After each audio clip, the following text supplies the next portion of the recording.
Hallelujah, hallelujah, fire in the name of Jesus, hallelujah. सबको जय मसीह की। प्रभु यीशु मसीह के प्रिय और पवित्र नाम में आप सबको मेरा सलाम। Once again, this is Reverend Timothy greets and welcomes you all in the sweet name of our Lord and Savior Jesus Christ. Hallelujah. Thank you, Lord. Thank you, God Father. Hallelujah. Thank you, Jesus. यहोवा का धन्यवाद करो क्योंकि वो भला है और उसकी करुणा सदा की है।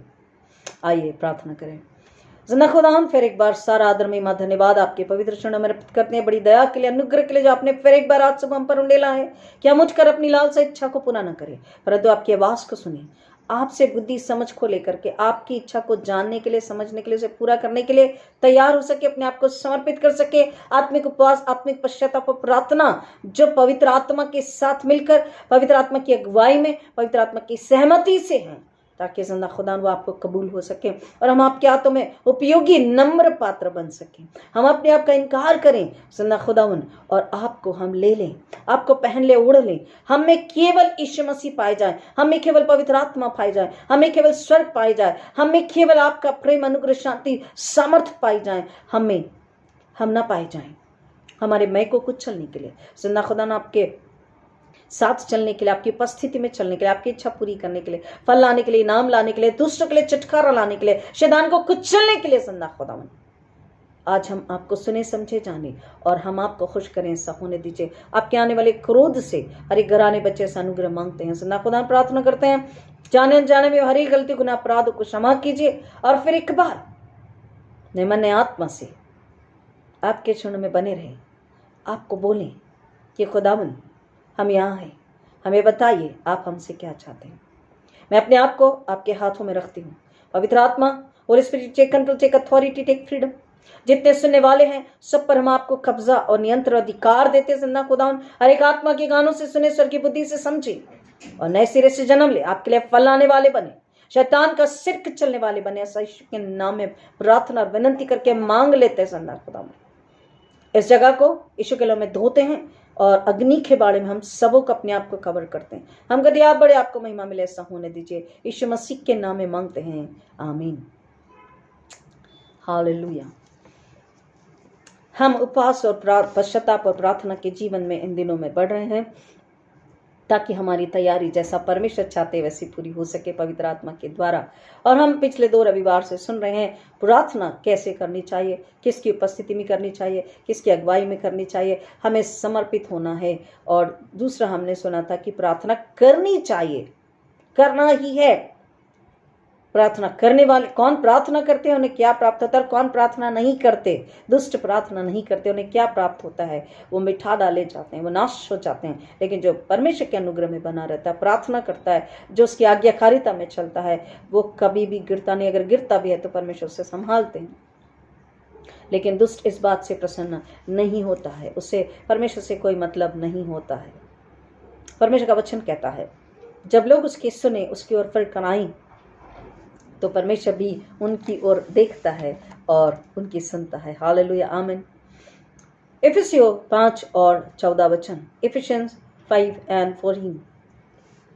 इफिसियों 5 और 14। इस कारण वो कहता है, हे सोने वाले जाग और मुर्दों में से जी उठ, तो मसीह की ज्योति तुझ पर चमकेगी। हे सोने वाले जाग और मुर्दों में से जी उठ, तो मसीह की ज्योति तुझ पर चमकेगी। हे सोने वाले, अब इसका क्या मतलब है कि रात तो सोने के लिए बनाई है, तो क्या हम सोएंगे नहीं? परंतु परमेश्वर का वचन हमें यह बता रहा है कि जब हम उपवास और पश्चाताप प्रार्थना के दिनों में, तो उपवास हमारी मदद करता है नींद से जागने के लिए। नींद से जागने का मतलब होता है कई बार मनुष्य ऊँघते रहता है या सोते रहता है, तो ये दोनों का मतलब क्या है हमें समझना है। ऊँघना कमजोरी, आत्मिक कमजोरी, आत्मिक कमजोरी। बाइबल और प्रार्थना के समय ऊँघना या वहां मन नहीं लगना, यह आत्मिक कमजोरी है। सोते रहना, परमेश्वर की सामर्थ्य से दूर रहना, उसके प्रकाश, उसकी बातों से, उसकी समझ से दूर रहना। और अगर हम आत्मिक रूप से कमजोर है, ऊँघ रहे और सो रहे, तो शैतान आके बीज बो के चला जाता है, शैतान आके अपना काम करके चला जाता है। बिलीव मी, ये बिब्लिकल है, बाइबल में है ये बात कि दुष्ट आकर बुरे बीज को बो करके चला गया। उपवास हमारी मदद करता है। हम सुन चुके हैं उपवास के मायने, लेंट सीजन के मायने हम सुन चुके हैं। नम्र करना, खाली करना, शून्य करना, ये सारी बातें हम समझ चुके हैं। त्याग, ये सारी बातें हम सुन चुके हैं। लेकिन उपवास आज हमसे क्या कह रहा है कि जब हम उपवास करते हैं तो हमको जागना है, और अगर नहीं जाग रहे तो उपवास हमारी मदद करता है कि जाग जाएं, आत्मिक रूप से जाग जाएं। और उपवास मदद करता है जागने के लिए, सामर्थ्य को लेने के लिए, स्वर्गीय सामर्थ्य को लेने के लिए, स्वर्गीय बल, बुद्धि, ज्ञान को लेने के लिए। आत्मिक रूप से अगर सो रहे हैं, कमजोर है, तो हमें उठ जाना है। Arise, awake O sleeper and arise from the dead and Christ will shine on you.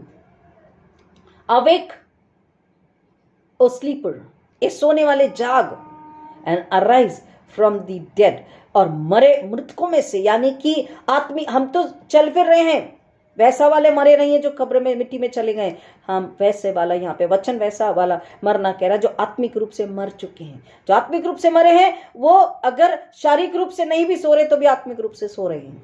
और इसलिए वचन कह रहा है, हे सोने वाले जाग और मुर्दों में से जी उठ, कि मसीह की ज्योति तुझ पर चमकेगी।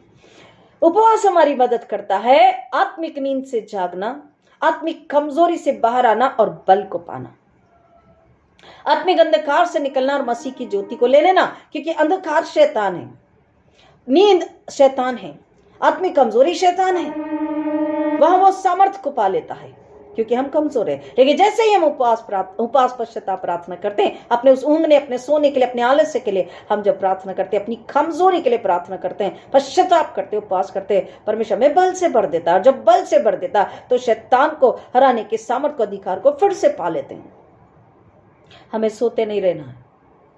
इसलिए तो आमोस 6:1 में बोल रहा है, हाय तुम पर तुम्हारा विनाश। छठवां आमोस का पूरा 6 अध्याय कह रहा है इस्राएल का विनाश है और किस तरह से है। हाय तुम पर।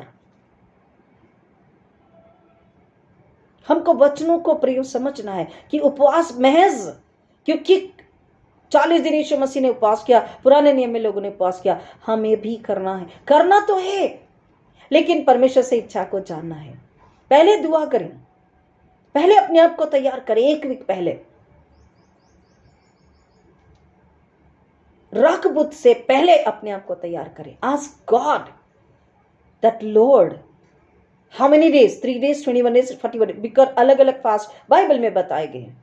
For 3 days, 21 days and 40 days। तो 3 दिन का उपवास, 40 दिन का उपवास, 21 दिन का उपवास, एक उद्देश्य को लेकर उसके पास आइए। पूछिए, खुदावन आपकी इच्छा बताइए, आपकी ओर से ये ताकत और सच्चाई और सामर्थ्य और बल और आत्मिक उपवास, आत्मिकता से भरा हुआ उपवास मेरा होना चाहिए, ताकि जो हम मांग रहे हैं एक बड़ा उद्देश्य, एक पर्पस पूरा होना चाहिए आपकी महिमा के लिए, दुष्ट को कुचलने के लिए। और जब हम ऐसी प्रार्थना करते हैं, परमेश्वर अपनी इच्छा हमें बताते हैं और हम उस 3 दिन का, 21 दिन का, 40 दिन का उपवास करने के लिए तैयार होते। 40 दिन का उपवास, कोई भी उपवास कभी बुरे नहीं है, हमें करना है हमारी आत्माओं के लिए, स्वर्गीय सामर्थ्य के लिए, क्योंकि शैतान धूर्त है। कब वो एक बुरा बीज जो बो के चला जाता, कब हमें कमजोरी में डाल देता, कब हमें आलस्य में डाल देता, कब हमें चिड़ गुस्से में डाल देता, कब हमें शारीरिक लालसा में डाल देता, पता भी नहीं पड़ता। इसलिए अलर्ट रहने के लिए, इसलिए बोला है सोने वाले, अलर्ट रहना, हमेशा सचेत रहना है, जागते रहना है। यीशु मसीह ने इसलिए बोला, जागते और प्रार्थना करते रहो। और जब हम उपवास करते हैं, रोटी को त्यागते हैं, तो हम, ये बात हम सुन चुके, हम आपको बता चुके कि यीशु मसीह के दुख और तकलीफ में हम क्या होते हैं, सम्मिलित होते हैं। साथ ही साथ जब हम रोटी को त्यागते हैं, आइए हम चलते हैं फिर समझते हैं 1 कुरिन्थियों 10, 1 Corinthians 10, 1 Corinthians 10 and 7, 1 कुरिन्थियों 10 और 7। और ना तुम मूर्ति पूजक बनो, जैसे कि उनमें से कितने बन गए थे, जैसा लिखा है, लोग खाने पीने बैठे और खेलने कूदने लगे। तो क्या होता है, यहां पर वचन कह रहा है, और तुम मूर्ति पूजक न बनो। तो आप कहेंगे हम मूर्ति पूजा तो नहीं कर रहे, हमारे घर में मूर्ति नहीं है, फाइन, लेकिन खाना पीना भी कह रहा एक प्रकार की मूर्ति पूजा है। आपको समझ रहा है? हमने हमेशा आपसे कहा कि जरूरी नहीं है कि आप उपवास प्रार्थना के दिनों में अपने घर में डिनर बनाए, लोगों को डिनर खिलाएं। खाना जब हम त्यागते हैं, हम शरीर को नकारते हैं, अपने शरीर की पूजा आराधना को नकारते हैं, सेल्फ वर्शिप को नकारते हैं। आप समझ रहे हैं? सेल्फ डिजायर को नकारते, अपने लिए इच्छाओं को नकारते, अपने लिए लालसाओं को नकारते और उसको जमीन में गाड़ देते हैं। वी डिफीट इट, उसे हराते हैं। केवल ना नकारते पर हराते भी हैं। यहाँ पे वचन कह रहा कि जब तुम खाने खेलने कूदने बैठे तो ये क्या है? एक मूर्ति पूजा के बराबर है। Don't be the idol worshippers. क्यों पता है? क्योंकि अगर हम उत्पत्ति में चलते हैं तो उत्पत्ति में हमें बताता है the fall of Adam, the fall of man, मनुष्य का पतन रास कैसे हुआ? खाने से। आदम ने खाया। पहला आदम पाप को लेकर आता है खाने से, और दूसरा आदम उद्धार को लेकर आता है उपवास करने से, फास्टिंग से। First Adam brought sin by eating, and the second and last Adam brought salvation, नजात, मुक्ति, मोक्ष, उद्धार by fasting and repenting and praying. Hallelujah. और इसलिए उपवास करना जरूरी है। मत कहिए कि somebody said, oh, I don't fast, I have Jesus with me and I don't fast. इस स्टाइल में उन्होंने कहा, खुदा हमारे पास है भाई, उपवास की क्या जरूरत, रोजों की क्या जरूरत है? यीशु मसीह ने कहा दूल्हा उनके साथ है, लेकिन जब दूल्हा नहीं होगा तब वो उपवास करेंगे। यीशु को अपने अंदर बनाए रखना, अपना मॉरल बनाए रखना, अपना नैतिक जीवन, आत्मिक जीवन बनाए रखना, उसके लिए उपवास करना जरूरी है। अपने आप को हराने के लिए, अपने सेल्फ को हराने के लिए, मूर्ति पूजा नहीं करने के लिए। वचन कह रहा, पौलुस कह रहा, जब तुम खाते पीते हो क्या करते हो? लोग खाने पीने बैठे और खेलने कूदने लगे। इसका मतलब क्या है? गलत काम, बुराई, शरीर की लालसा, अधर्म और अपराध, यानी शैतान को अधिकार, शैतान की इच्छा पूरी कर रहे हैं इस तरीके से। और शैतान खुश हो रहा है क्योंकि हम कमजोर हो रहे, उसकी सामर्थ्य बढ़ रही है, तो हम उससे नहीं हरा सकते हैं क्योंकि परमेश्वर की सामर्थ्य हमारे पास नहीं। फास्टिंग जो है, उपवास जो है, हमारे खुद के छुटकारे को पहले लेकर आता है। Self deliverance it brings. हमारे अंदर से शरीर की लालसा, संसार की लालसा, आर्थिक बातों की लालसा, व्यर्थ की बातें, व्यर्थ की चिंता, डर, ईगो, घमंड, अहंकार, कई प्रकार की शरीर और संसार की लालसाएं, आंखों की अभिलाषाएं, इससे हम छुटकारा पाते। दूसरा, यह हमारे अंदर में चंगाई को लाता है। सुनकर लोग खुश हो जाते हैं कि फास्टिंग ब्रिंग्स हीलिंग। हम केवल इसलिए खुश हो जाते हैं कि वो हम बाहरी चंगाई को सोचते हैं। कोरोना से चंगाई, ट्यूबरकुलोसिस से चंगाई, कैंसर से चंगाई, व्हाटएवर, ये सारी जितनी बीमारियां हैं इनसे चंगाई। लेकिन सबसे पहले हमें समझना, फास्टिंग ब्रिंग्स हीलिंग मींस हमारी भीतरी चंगाई को लाता है। हमारा इनर मैन जो है, हमारा भीतरी मनुष्यत्व जो है, उसको चंगाई मिलती है, उसको छुटकारा मिलता है, उसको चंगाई मिलती है। पहले छुटकारा कंप्लीट, हमने बोला first deliver, self delivers and then पूरा छुटकारा, पूरी चंगाई, कि हमारा मन, हमारी आत्मा, हमारी सोच, हमारा दिल, सब कुछ छूट जा। चंगाई का मतलब है पिछली बातों से, पिछले स्वभाव से, पिछले चाल चलन से, कल से छुटकारा और चंगाई पा लेना, संपूर्ण हो जाना, टू बिकम होल।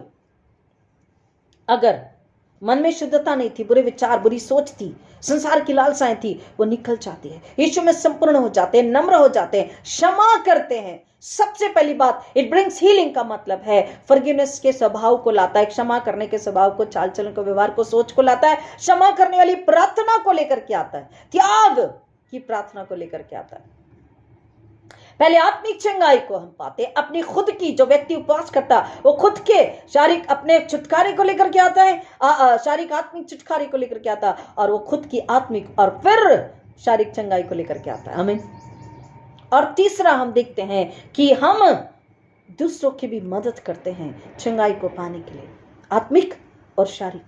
क्षमा करना। द मोमेंट फास्ट बताता, उपवास बताता क्षमा कर दो, अपने मन में क्रोध, बदला, जलन मत रखो, वो भड़ास को निकाल दो, कल को निकाल दो, कल वाली जो भड़ास है, जलन है, उसको निकाल दो। Fasting helps to delete yesterday, to forget yesterday, कल को भुलाने, कल को हमेशा के लिए मिटा देने के लिए, और आज में यीशु में आ जाने के लिए। वो है चंगाई, हमारा खुद का छुटकारा, हमारी खुद की चंगाई उपवास में होती है। हम माफ कर देते हैं, माफ, और जहां माफ कर देते हैं फिर शारीरिक चंगाई आ जाती है।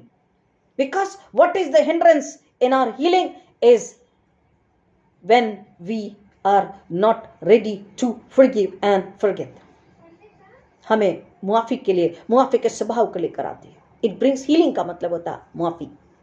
कल चला गया और हमने माफ कर दिया, और हमारी आत्मिक के साथ शारीरिक चंगाई भी आ गई। पहला कुरिन्थियों 9:27 में कहता है कि ये हमें, उपवास हमारी मदद करता है कि हम अपने शरीरों को नियंत्रण में लेकर आए। Bringing our bodies into our own subjection. Our own subjection, आत्मा शरीर पर हावी होकर के उसके बुरे कामों को दबोचती है, कुचलती है, हराती है। 1 Corinthians 9:27, पहला कुरिन्थियों 9:27, परंतु मैं अपनी देह को मारता, कूटता और वश में लाता हूं।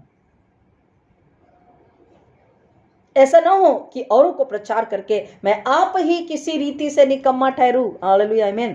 क्या कह रहे हैं? हम दूसरों को जब सुसमाचार प्रचार सुनाते, दूसरों को यीशु दे रहे, बता रहे, तो ऐसा ना हो कि हम खुद ही खोखले पाए जाए, अपूर्ण पाए जाए, निकम्मे पाए जाए। निकम्मा मतलब कोई काम का नहीं। किसके लिए? परमेश्वर के लिए। पवित्र आत्मा के हाथों में निकम्मे नहीं, काम के लोग होने चाहिए, उपयोगी पात्र होना चाहिए पवित्र आत्मा के हाथों में। इसलिए पौलुस कह रहा, मैं अपनी देह को मारता और कूटता हूं। I bring my body into subjection, into whose subjection? The Holy Spirit. अपनी आत्मा और पवित्र आत्मा। मेरी आत्मा शरीर पर हावी होनी चाहिए, शरीर आत्मा पर हावी नहीं होना चाहिए। The moment it happens, जिस क्षण ऐसा होने लगे, हमको तुरंत परमेश्वर के चरण में आ जाना है। शरीर को नकारने के लिए, शरीर को हराने के लिए, उसको अपने नियंत्रण में, अपनी आत्मा के नियंत्रण में अपने शरीर को हमको रखना है, शरीर की लालसाओं को रखना है, कुचल देना है, और तब शैतान कमजोर होता है। लेकिन अगर हम शरीर को अपने नियंत्रण में नहीं रखते, अपनी आत्मा के, पवित्र आत्मा के नियंत्रण में नहीं रखते, तो शैतान को ताकत मिलती है। आप माने न माने, शैतान को ताकत मिलती है। हमको समझना इन बातों को। तो उपवास हमारी मदद करता है कि हम अपने शरीरों को नियंत्रण में रखें। क्यों वो कह रहा है, परंतु मैं अपनी देह को मारता, कूटता, क्योंकि शरीर बार बार हावी होता है। मारते कूटते कैसे? इस तरीके से थोड़ी ना मारेंगे। उपवास के जरिए परमेश्वर की सामर्थ को लेकर आत्मा, क्योंकि हमारा युद्ध किससे है? खून बहाने से नहीं है, चिल्लाने से नहीं है, मांस और लहू का युद्ध हमारा नहीं है, तलवार लेकर के लड़ने का युद्ध नहीं है। हमारा युद्ध है सत्य की तलवार लेकर शरीर के अभिलाषा को कुचलना और शरीर को आत्मा के वश में लाना, और वो आत्मा पवित्र आत्मा के हाथों में समर्पित करना, और पवित्र आत्मा के साथ चल करके पूरी तरह से नजात को, अपने शरीर के पूरे छुटकारे को पा लेना, और शरीर को आत्मा के नियंत्रण में हर पल, हर दिन, हर पल चलाना, परमेश्वर की इच्छा को जानना और उसकी इच्छा के लिए समर्पित होना। तब हम हमारी तैयारी की ओर बढ़ते जा रहे, हमारी तैयारी हो रही, बढ़ते जा रहे, बढ़ते जा रहे, बढ़ते जा रहे। We are preparing ourselves. तो प्रिपेयरिंग का क्या मतलब है? तैयारी का क्या मतलब है? क्योंकि वो तो अति पवित्र है। शरीर का एक विचार, सोच, इच्छा, लालसा, अभिलाषा, शरीर, इसको त्याग देना है और उसे शुद्ध, निर्मल, पवित्र बनाना है। तो उपवास हमारी मदद करता है कि हम अपने शरीर को आत्मा के कब्जे में, नियंत्रण में रखें, उसको हराएं, कि ताकि परमेश्वर के आगे निकम्मे ना ठहरे जाएं। क्योंकि उपवास हमें जब हम ऐसा करते हैं तो उपवास हमारे लिए अधिकार को लेकर के आता, सामर्थ को लेकर के आता। It brings the dominion over, कि हम जो स्वाभाविक है उसको कुचल दें और सुपरनेचुरल, अलौकिक को पाकर परमेश्वर के हाथों में अपनी आत्मा को समर्पित करे, शरीर को समर्पित करे, क्योंकि जब स्वाभाविक है तो ऑटोमेटिकली उसकी इच्छा वो पूरी करना चाहेगा और वो आत्मा को दबोचेगा। लेकिन उपवास में हम अलौकिक यानी सुपरनेचुरल को पाते हैं और शरीर को हराते हैं, शैतान को हराते हैं, शैतान की योजना को हराते हैं।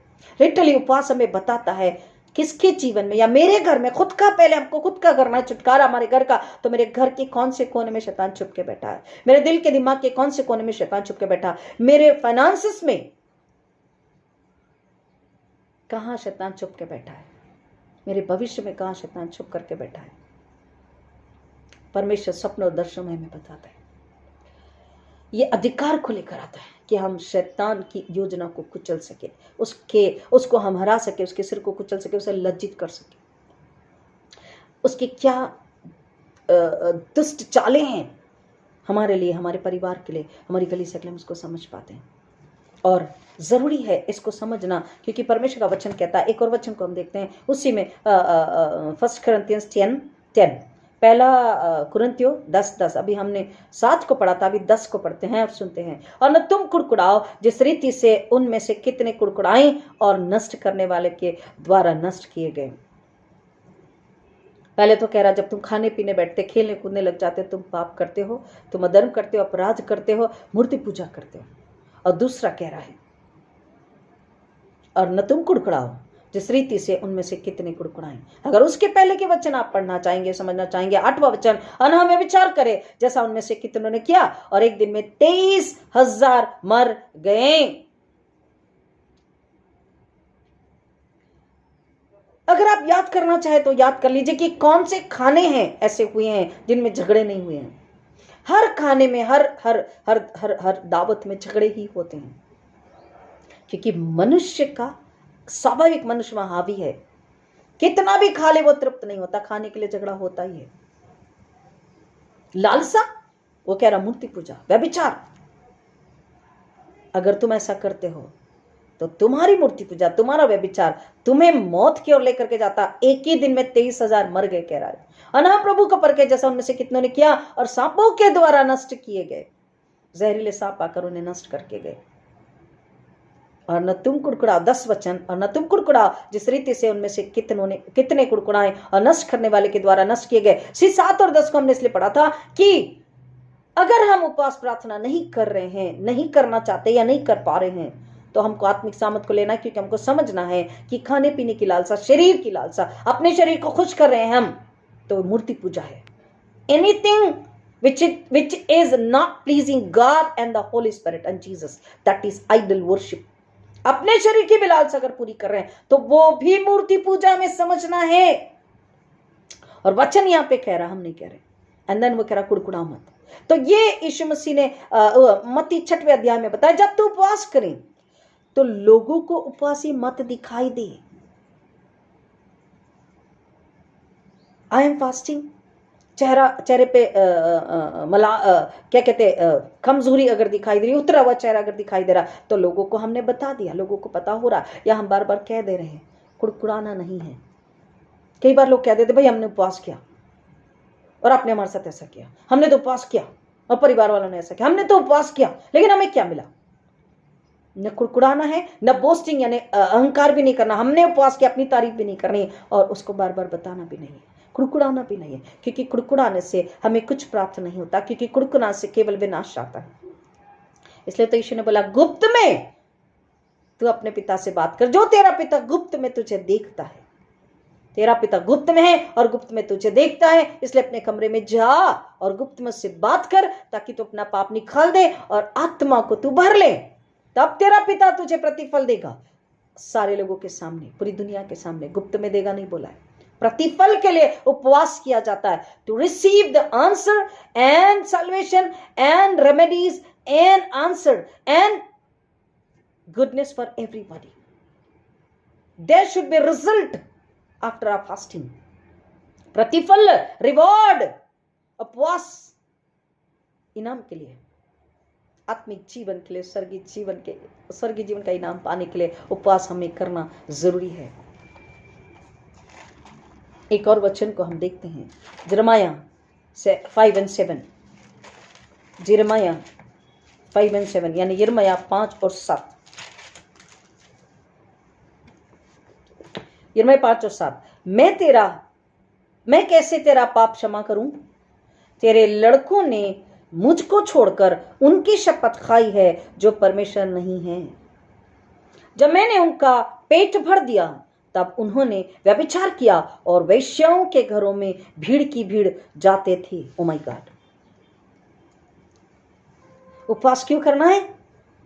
अपने आप के छुटकारे के लिए, अपने आप की चंगाई के लिए, अपने आप को शरीर संसार के लालसों से बचाने के लिए।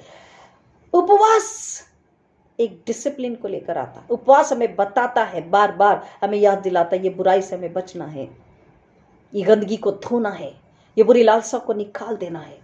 यहां पर जो वचन बता रहा, अगेन सेम थिंग, वही बात है, शरीर की हुकूमत, शरीर की ताकत, द सब्जेक्शन ऑफ बॉडी। और हमको बॉडी को आत्मा के सब्जेक्शन में यानी समर्पण में लेकर आना है। हमारी आत्मा परमेश्वर के साथ चलनी चाहिए, पवित्र आत्मा के साथ चलनी चाहिए, और शरीर को दबोचना है, शरीर की लालसा को दबोचना है। यहां पर शरीर की लालसा को इन्होंने नहीं दबोचा। परमेश्वर बोला मैं तेरा पाप कैसे क्षमा करूं?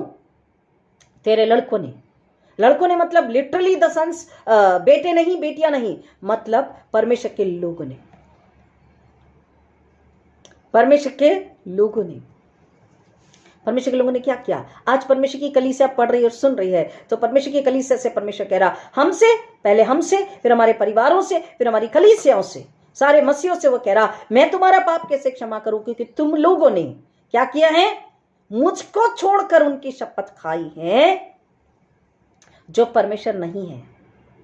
लिटरली साफ सरल शब्दों में परमेश्वर बताता I am that I am, मैं तेरा यहोवा परमेश्वर हूं, मैं तेरा इकलौता एक परमेश्वर हूं। अदर देन परमेश्वर, अदर देन आर यहोवा गॉड, हमारे जीवित परमेश्वर के अलावा हमने अगर किसी भी बात को, किसी भी उसूलों को, किसी भी शिक्षा को, किसी भी कल्ट को, उसके सिद्धांतों को, किसी भी और मूर्ति को, किसी भी और व्यक्ति को, व्यक्ति विशेष को अगर हमने स्थान दिया है, उसे पूजा है, उसका आदर किया है, आदर करना है, लेकिन वैसा आदर नहीं कि उसकी ही पूजा करने लगे, बस भाई आप ही है तो ही हो पाएगा, नहीं तो कुछ नहीं हो पाएगा।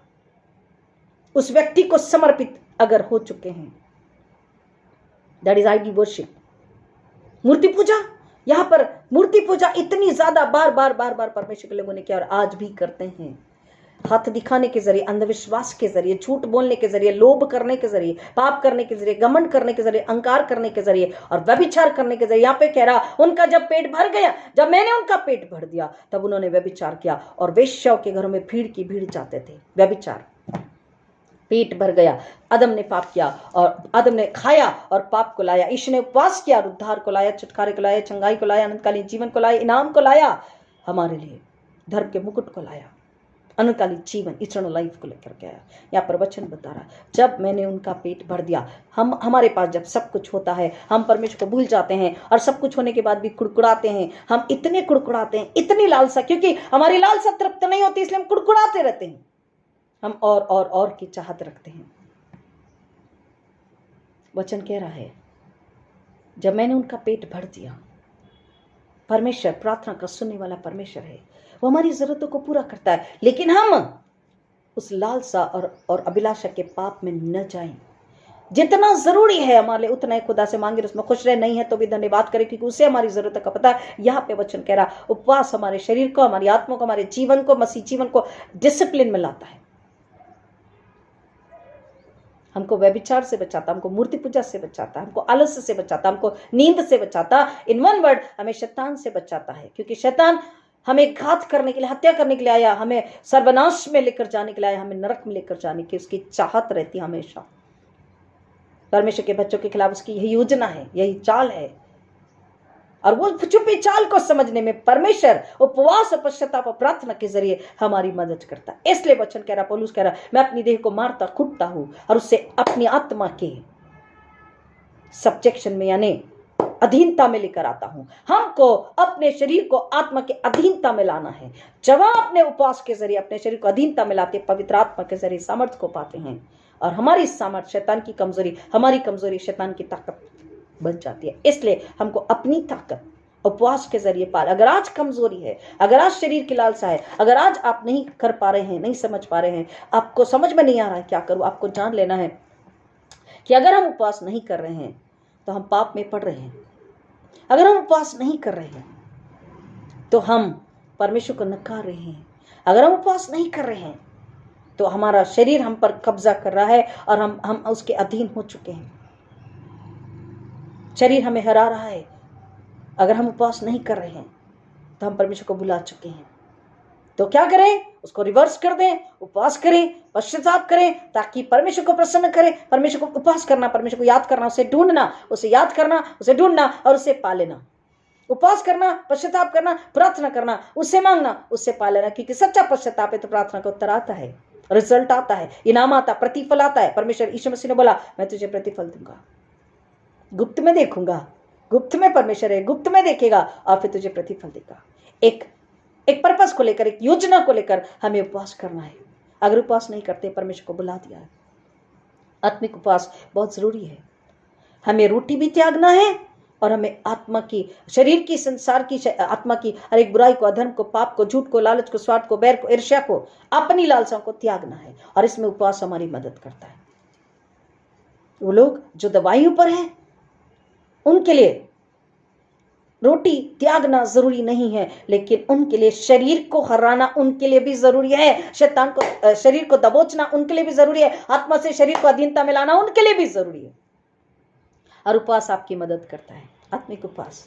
अगर रोटी, आपको दवाई लेनी, रोटी खानी है, कोई बात नहीं, लेकिन आपका बाकी जो केवल बीपी और शुगर की वजह से आप दवाई के वजह से रोटी खा रहे, कोई बात नहीं, लेकिन शरीर की और भी कई सारी लालसाएं हैं, उसको कुचलने के लिए आपको आत्मिक उपवास करना जरूरी है। यीशु मसीह का उपवास हमें बता रहा है। हमने मूसा, एलाइजा, एलीशा, पुराने नियम में एस्तर, कई सारे लोगों के उपवास को देखा है। उत्तर को लेकर आने वाला, छुटकारे को लेकर आने वाला, चिंगाई को लेकर आने वाला, सामर्थ को लेकर आने वाला, प्रतिफल को लेने वाला उपवास। और यही सच्चा उपवास है। हमारी आज क्या लालसा है? घरों में दुख, तकलीफ, वेदना, पीड़ा, अलगाव, झगड़े, लड़ाई, फूट है, अनबन है। कलीसिया में फूट, अनबन, अलगाव है। एक दूसरे को सह नहीं पा रहे हैं। आत्मा सामर्थ से भरी नहीं है, ऊँघ रही है, सो रही है। ए सोने वाले जाग और मुर्दों में से जाग उठ, यीशु की ज्योति को ले ले। जब तू मुर्दे में से जाग उठेगा, जब तू अपने पाप में से, नींद में से, आलस्य में से निकल करके आ जाएगा, यीशु की ज्योति अपने आप तुझ पर पड़ेगी। तू ज्योति में आकर के, प्रकाश में आकर के परमेश्वर के भले कामों को करने लग जाएगा। और वो ज्योति फिर तुझ में से लोगों पर चमकेगी और वो परमेश्वर की महिमा को लेकर आएगी, शैतान को कुचलेगी। और यही हमारे जीवन का उद्देश्य है। आज अगर कोई भी दुर्बलता, कमजोरी है, किसी को माफ नहीं कर पा रहे, डर है, चिंता है, डिप्रेशन है, उसके लिए उपवास कीजिए। शरीर की लालसा खत्म ही नहीं होती, उसके लिए उपवास कीजिए। अपने आत्मिक जीवन को डिसिप्लिन में लाइए। किसी भी प्रकार की लालसा नहीं जा पा रही है, उपवास कीजिए, वो लालसा चली जाएगी। किसी प्रकार का बुरा चाल चलन सोचे, उपवास कीजिए, वो चली जाएगी। उसे हारना ही है, क्योंकि उपवास नींद से जागना है। आत्मिक रूप से जो हम मरे हुए थे उसमें से हमको जिला देता है उपवास। जागना, जी लेना, परमेश्वर से सामर्थ को पा लेना, ज्योति को पा लेना और ज्योति में जीना, ज्योति में चलना। और शैतान अपने आप थरथरा के चला जाता है, क्योंकि अब अंधकार नहीं है, अब ज्योति है। इसमें इट मींस जीसस है, यीशु मसीह है। उस यीशु मसीह से वो थरथराता, कांपता और चले जाता। हम खुद के लिए नहीं, अपने परिवार के लिए, केवल परिवार के लिए नहीं, अपनी कलीसिया के लिए, केवल कलीसिया नहीं, तो समाज के लिए भी हम परमेश्वर के हाथों में नम्र पात्र होते, उपयोगी पात्र होते। और परमेश्वर की यही इच्छा, आपकी क्या इच्छा, प्रभु इन वचनों की गहराई में जाने, आशीष करे। आइए प्रार्थना करें। जिंदा खुदा फिर एक बार सारा आदर, महिमा, धन्यवाद आपको अर्पित करते हैं, आपकी बड़ी दया, आपके बड़े अनुग्रह के लिए। शैतान कहीं ना कहीं से रुकावटों को पैदा करता है। भूख लगना, सिर दुखना, चक्कर आना, घर में झगड़े, लड़ाई हो जाना, अनबन हो जाना, किसी का फोन आ जाना, टाइम वेस्ट करना, कई सारी बातें, कई प्रकार की बातें, आजमाइश लेकर के आता है, लालसाओं को लेकर के आता है, टेम्पटेशंस को लेकर के आता है। और उस टेम्पटेशन में मनुष्य कमजोर पड़ जाता है। शरीर कहता खा ले, शरीर कहता सो जा, लेकिन आत्मा कहती उठ, जाग, मुझसे मिल, मुझसे बात कर, मेरे साथ बैठ। और शरीर कहता मेरे साथ बैठ, मेरी सुन, मेरी इच्छा पूरी कर। और आत्मा कहती सुन, उठ मेरे साथ बैठकर और मेरी इच्छा पूरी कर। आत्मा कह रही है आज की मुझे तृप्त कर, शरीर को नहीं। प्रियो, हमारी आत्मा भूखी प्यासी है ईश्वर से मिलने, पवित्र आत्मा से मिले, परमेश्वर से मिले, वचन से मिलने और उससे भर जाने के लिए। उठ जाइए, अपनी जगह को छोड़ दीजिए और अपनी आत्मा को तृप्त करने, अपनी आत्मा को खिलाने पिलाने, अपनी आत्मा को स्वस्थ तरोताजा बनाने, अपनी आत्मा में अलौकिक सामर्थ्य को लेने के लिए, बुद्धि ज्ञान को लेने के लिए आप उपवास में आ जाइए। और तब आप परमेश्वर की ज्योति चमकती है और तब परमेश्वर के हाथों में आप शैतान को कुचलने वाले नम्र पात्र होते, पवित्र पात्र होते। प्रियो, समय बुरा है, समय कठिन है, समय नाजुक है। हम गंभीरता से अपने मसीह जीवन को, पास प्रार्थना के जीवन को ले लें और अपने परिवार, स्वयं के बचाव के लिए, स्वयं के उद्धार के लिए, अपने परिवार के बचाव और छुटकारे उद्धार के लिए दूसरों को माफ कर दें, आत्मिक उपवास में आ जाए, नई सृष्टि बन जाए, नए सिरे से परमेश्वर से अब उपवास प्रार्थना दूसरों के लिए बोझ से भर के करें। जब हम उस ज्योति में आ चुके अब दूसरों के लिए उपवास प्रार्थना पश्चाताप करें ताकि वो आत्मनाश होने से बचे। और जब हम ऐसा करते हैं प्रियो, परमेश्वर को प्रसन्न करते हैं और बिना मांगे वो हमें देता है, चाहे वो शारीरिक जरूरतें हो, चाहे वो आर्थिक जरूरतें हो, चाहे वो पारिवारिक जरूरतें हो, कुछ भी हो, परमेश्वर बिना मांगे देता। क्योंकि उसने कहा मांगो तुम्हें जाएगा, ढूंढो तो पाओगे, खटखटाओ तो तुम्हारे खोला जाएगा। Ask, seek and knock, but seek ye first the kingdom of God। पहले तुम परमेश्वर के राज्य की खोज करो। प्रियो, स्वर्गीय धन, स्वर्गीय रोटी, स्वर्गीय जल, स्वर्गीय सामर्थ्य को पाने के लिए आज हम अपने आप को डिसिप्लिन ला ले, आत्मिक उपवास करें ताकि हम शैतान का सिर को चलने वाले बने। यीशु ने शैतान को हराया, हमें भी शैतान को हराना है, तो ही हम उसके सच्चे बेटे बेटियां, चेले चेलिया, we are the disciples, otherwise we are not. खुदावंद हर एक सुनने वाले को यीशु के नाम में आशीषित करते हैं कि उनका डर, उनकी कमजोरी, उनका आलस्य, उनका अंधकार, उनका नींद यीशु के नाम में नाश हो जाए और वो नींद से जागकर आत्मिक रोशनी में, आत्मिक बल में, आत्मिक सामर्थ्य में मुस्कुरा के खड़े होकर के उपवास प्रार्थना के जरिए, आत्मिक उपवास प्रार्थना के जरिए शरीर को हराकर उसे आत्मा के अधीनता में ला करके पवित्र आत्मा के हाथों में समर्पित हो जाएं। और पिता आज ही उनके जीवन में आशीष और प्रार्थना का उत्तर हो और दूसरों के लिए पिता परमेश्वर छुटकारा लाने वाले बने। पिता पुत्र पवित्र आत्मा को महिमा मिले, ऐसा होने दीजिए। हर एक कमजोरी को, शैतानी हमलों को यीशु के लहू में बाइंड करते पिता, और हर एक के चारों लहू का अग्नि का बाड़ा बांधते, सिद्धत को आज्ञा देते पवित्र आत्मा के साथ मिलकर कि उनकी सेवा टल, उनकी रक्षा करें। हर एक टूटे हृदय को तसल्ली के लिए पिता आत्मिक उपवास के लिए हम प्रेरित करते हैं और पवित्र आत्मा के हाथों में दे देते हैं कि पवित्र आत्मा उनकी अगुवाई करे और वो खुद के लिए नहीं, अपने घराने के लिए, अपनी कलीसिया के लिए, अपने समाज के लिए आशीष का कारण बने। ऐसा अनुग्रह यीशु के नाम में लेते, ऐसी सामर्थ्य को यीशु के नाम में लेते हैं और पिता परमेश्वर आपके दया के सिंहासन में के सामने आपकी महिमा के लिए समर्पित कर देते हैं। हम कहते आप बड़े, आपको महिमा मिले, ऐसा होने दीजिए। सारी महिमा आदर जलाल आपको अर्पित करते हैं। सब नामों में शेष नाम यीशु मसीह के नाम में मांगते पिता, विधि सुनिए, दया से ग्रहण कीजिए, आमीन। ऐ हमारे पिता, तू जो स्वर्ग में है, तेरा नाम पवित्र माना जाए, तेरा राज्य आवे, तेरी इच्छा जैसी स्वर्ग में पूरी होती है वैसे इस पृथ्वी पर भी हो। हमारे दिन भर की रोटी आज हमें दे, और जैसे हमने अपने अपराधियों को क्षमा किया वैसे हमारे अपराधों को तू क्षमा कर, और हमें परीक्षा में न डाल परंतु बुराई से बचा, क्योंकि राज्य है, पराक्रम और महिमा सदा तेरी है, आमीन। और अब हमारे पुनरुत्थित प्रभु यीशु मसीह का अनुग्रह, परमेश्वर पिता का प्रेम, पवित्र आत्मा की संगति और शांति आप सबों के साथ, आपके तमाम प्रियजनों के साथ, हर एक नन्हे बच्चे बुजुर्गों के साथ, आपके पड़ोसियों के साथ, अब आजकल प्रभु यीशु मसीह की दोबारा आगमन तक हमेशा हमेशा बनी रहे, आमीन, आमीन। Hallelujah, God bless you.